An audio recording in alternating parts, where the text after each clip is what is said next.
Good evening and welcome to the Business Day. I'm Anthony Lug. JMMB Group has reported a sharp drop in profit for the year which ended March 31. The financial services giant recorded a net profit of $3.7 billion, down from over $11.8 billion a year earlier. The decline comes despite higher net interest income, which rose to $11.3 billion from $10.7 billion in 2024, and steady operating revenue at $25.2 billion. Higher impairment losses of $1.9 billion and a significant decrease in share of profit from an associated weighed on the group's performance. But JMMB benefited from gains on the disposal of property, plant, and equipment totaling $1.2 billion. Earnings per share also fell sharply, moving from $5.92 last year to $1.80 this year. GraceKennedy Limited is taking steps to address a continued decline in profit from its money services division. The company, which is the exclusive agent for Western Union in Jamaica and a leading player in remittances, reported a 10% drop in pre-tax profits for its money services.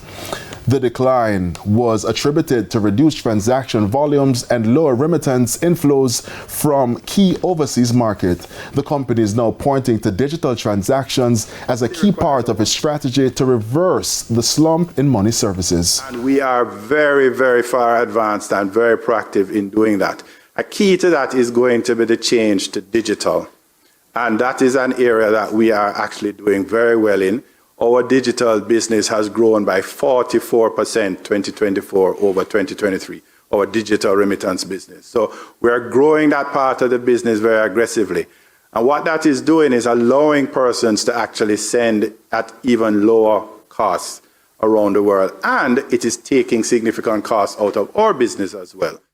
However, the adoption of digital remittances in Jamaica remains low when compared to global trends. According to the group CEO Frank James, worldwide the penetration for digital remittances is 50%, but for Jamaica it's only 20%. This, he says, is an opportunity for the company. Mr. James also added that while recent talks of US President Donald Trump's Big Beautiful Bill pose a threat to future inflows, but digital channels could offer a solution. Very closely, but we believe the solutions that we are providing for our customers will help to reduce the cost even in the face of things such as remittance taxes.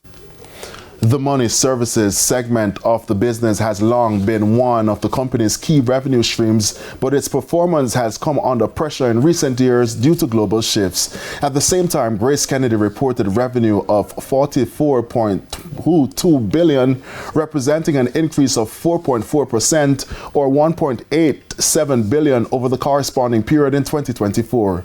The company food division grew by 22% and now accounts for 64% of the company's overall profit.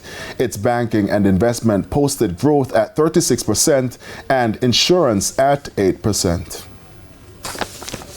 Now, the JSE index declined by 352 points, while the junior market index fell by 19 points. The winners included 138 Student Living Jamaica Limited variable preference shares, Jamaica Public Service Company Limited 7%, G West Corporation Limited, CAC 2000 and Edufocal Limited. The losers include JFP Limited, Consolidated Bakeries, One-on-One Educational Services, First Rock Real Estate Investments Limited US dollar shares, and Epley Caribbean Property Fund SCC. 29 stocks traded firm.